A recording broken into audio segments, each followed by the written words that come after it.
It is a much more assertive India. China को रोकने के लिए बॉर्डर पे इंडियन आर्मी है, घुस के दिखाए अंदर जरा। तो अब चाइना को भी पता लग गया, इसलिए आपने डिसएंगेजमेंट की बात करी, आपने बात करी सीज फायर की। ताहिर साहब, सीज फायर एक असर बहुत बड़ा जो सीज फायर का है वो चाइना के डायरेक्ट डिसएंगेजमेंट। तो चाइना को पता था इंडियन आर्मी नहीं हिलने वाली, ये होगा नहीं, वो अपने सर के बल आके खड़े हो जाए, इंडियन आर्मी नहीं हिलेगी वहां पे। China withdrew and soon message was pass to Pakistan. China ने कहीं ना कहीं बोला है, क्योंकि चाइना जो एक्सपेक्ट कर रहा था, चाइना का एक्सपेक्टेशन था कि हम वहां पे, वो लड़ने के लिए नहीं आए थे, वो आंखें दिखाने के लिए आए थे, थोड़ा सा बाजू बाजू चढ़ा के ना, जैसे गली में लड़ाई होती है कि हम आएंगे और फिर हम इंडियन आर्मी को आंखें दिखाएंगे और हम वो भाग जाएगी डर के मारे, क्योंकि भाई चाइना आ रहा है आफ्टर ऑल, तो इम्प्रेस तो होना ही है, डरना तो है ही। अब वो हुआ नहीं जो चाइना चाह रहा था, और कहीं ना कहीं चाइना से भी मैसेज गया पाकिस्तान को, क्योंकि चाइना का जो सीपैक असर वो ऑलरेडी बंद हो रखा है। और अगर चाइना कशीदगी करता है यहाँ पे और चाइना की वजह से कुछ होता है, entire CPEC sir, entire CPEC, ये भूल जाएं कि कभी सीपैक ऑपरेशनल होगा। हेलो फ्रेंड्स, वेलकम टू एबीगन चैनल। तो दोस्तों आइए देखते हैं पाकिस्तानी मीडिया की लेटेस्ट वीडियो। और आज की इस वीडियो में ताहिर गोरा सर के साथ गौरव आर्या सर हैं। एंड फ्रेंड्स, आपको पता है कि ताहिर गोरा ओरिजिनली पाकिस्तान से बिलोंग करते हैं, यानी उनका पाकिस्तान में जन्म हुआ है, लेकिन अभी फ़िलहाल वो कनाडा में रह रहे हैं। लेकिन उनको पाकिस्तान की कह सकते हैं कि जो नब्ज है और इंडिया के ऊपर जो नब्ज है, काफ़ी अच्छी नॉलेज है। और साथ ही आज वो बात कर रहे हैं गौरव आर्य सर के साथ। और गौरव आर्य सर अब इंडिया के अंदर एटलीस्ट काफ़ी कह सकते हैं कि नोन फेस बन चुके हैं, काफ़ी एक उनका जो ऑरा है इंडिया के अंदर, और इनफैक्ट पाकिस्तान के लोग बहुत ज़्यादा जानते हैं गौरव आर्य सर के बारे में। और तो आइए इस वीडियो को देखते हैं। एंड साथ ही साथ फ्रेंड, आपसे रिक्वेस्ट है कि प्लीज़ हमें सपोर्ट करने के लिए इस चैनल को सब्सक्राइब करें। Thank you.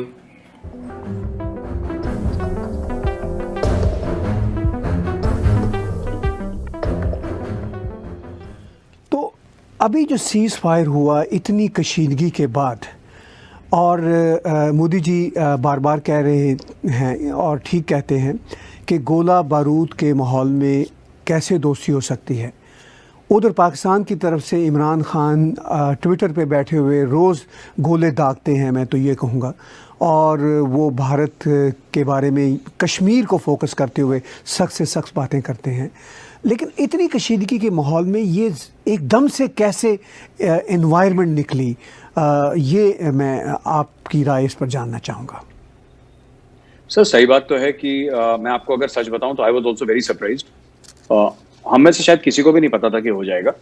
तो कुछ बैक एंड पे बातें हुई होंगी, कुछ बड़े लोगों ने आपस में बातें करी होंगी, लेकिन मुझे लगता है कि इसका एक मेन बात ये भी है कि ये इमीडिएटली हुआ है चाइना के डिसएंगेजमेंट के बाद।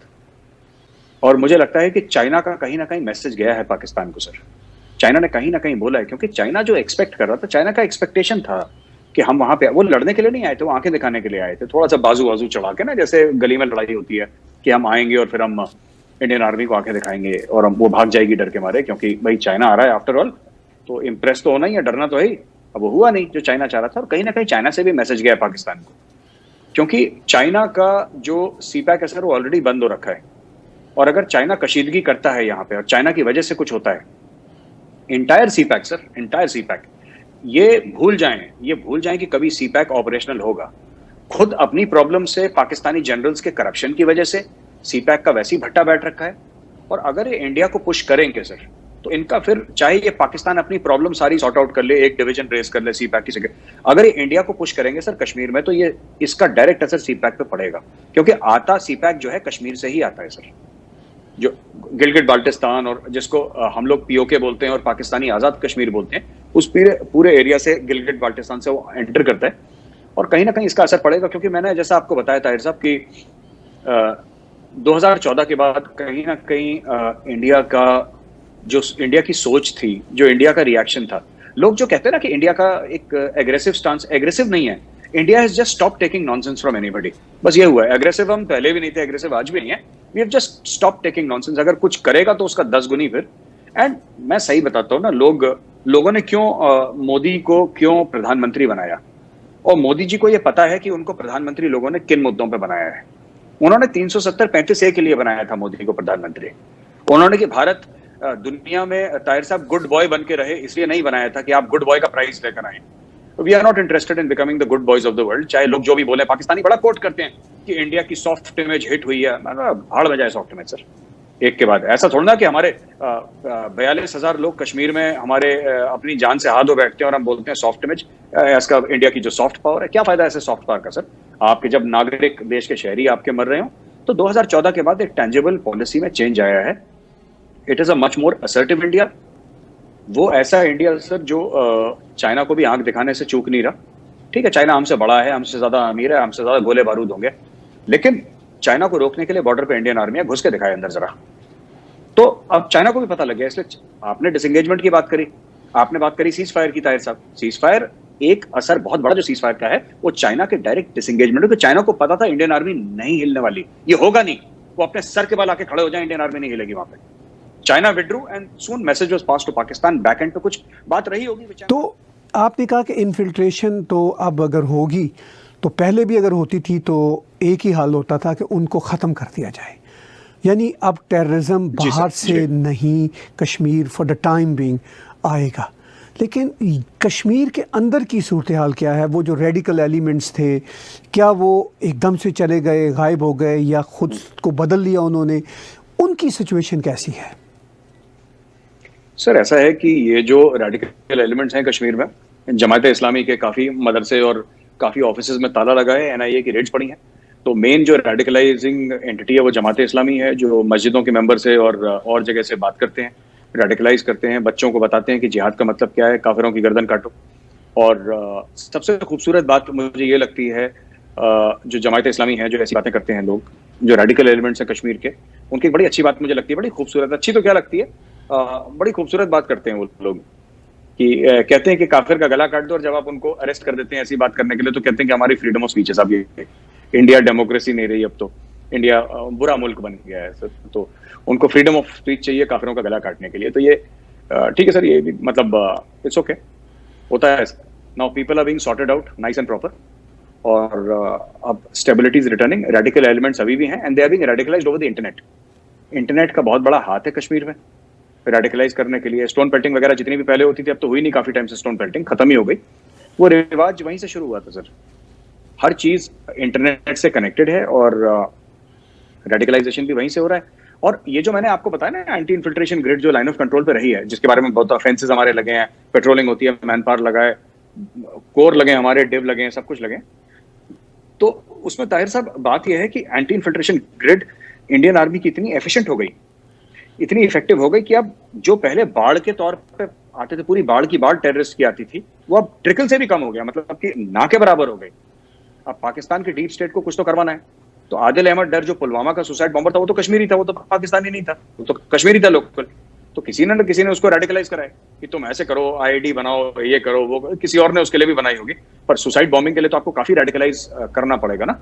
अब लोग कहते हैं साहब कि आपने रेडिकल एलिमेंट्स के बाद की आपने बात करी रेडिकल एलिमेंट्स, तो लोग कहते हैं कि उस बंदे को ना, आदिल अहमद डर को, जो पुलवामा का सुसाइड बॉम्बर था, तो लोग कहते हैं साहब कि उसको किसी फोर्सेस वाले ने चेकिंग के वक्त थप्पड़ मार दिया, उसको थप्पड़ मार दिया, तो वो फिर सुसाइड बॉम्बर बन गया, उसको बहुत बुरा लगा। तो ये सब बेवकूफ़ी की बातें करते हैं, और हमारे मीडिया में भी कुछ लोग सपोर्ट करते हैं। किसी को थप्पड़ मारा, एक बात बताइए सर, जो मैं आपको एक सच बात बता रहा हूँ, कहने वाली बात नहीं है, लेकिन आई शुड टेल यू। ये कहते हैं साहब कश्मीर में न्याय कहाँ पे है सर? यूपी में न्याय है, या बिहार में न्याय है, तमिलनाडु में न्याय है, दिल्ली में न्याय है? इंसाफ कहाँ है? दुनिया में इंसाफ कहीं भी नहीं है सर।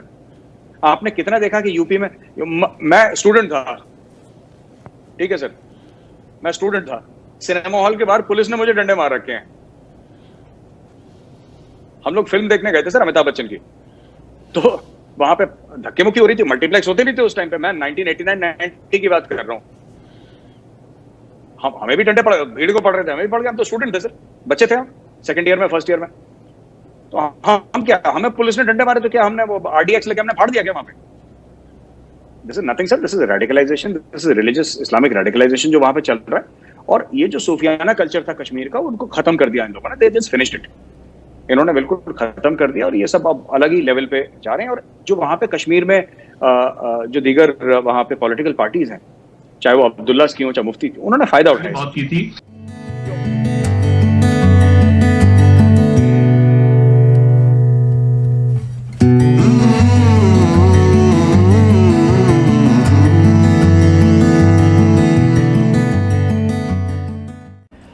सो फ्रेंड, आपने देखा और सुना तो आज की वीडियो काफ़ी इंटरेस्टिंग था और हमेशा की तरह गौरव आर्या सर जो उनका एक अपना इनपुट होता है वो किसी चीज़ को एक बिल्कुल अपने नज़रिए से देखते हैं जिसके अंदर काफ़ी लॉजिक होता है और साथ ही नो नेंसेस वो बातें करते हैं, यानी उनमें जो बातें होती है बिल्कुल स्ट्रेट फॉरवर्ड होती है, चाहे किसी को बुरा लगे, कड़वा लगे या अच्छा लगे। ये गौरव आर्या सर जो बात होती है जो ट्रू फैक्ट पे रखते हैं और आज भी उन्होंने ये किया। तो जो इंडिया और पाकिस्तान के बीच में जो LOC के ऊपर सीज फायर हुआ है और इसके अलावा उन्होंने जो डिस्कशन की कि किस तरह से जो चाइना एंगल आया है, तो ये पाकिस्तान सुधरा नहीं है बल्कि उसका जो अब्बू है चाइना, उसने जिस तरह से पाकिस्तान को इंस्ट्रक्ट किया है कि भाई अब हम तुम्हें बचा नहीं सकते हैं क्योंकि जब हम खुद अपनी बचा नहीं पा रहे हैं तो तुम्हें क्या बचाएंगे। सो फ्रेंड, आई होप आज की वीडियो आपको काफ़ी मज़ा आया होगा। So that's it from this video, we will meet in the next video. Till then thank you, bye bye, जय हिंद, जय भारत।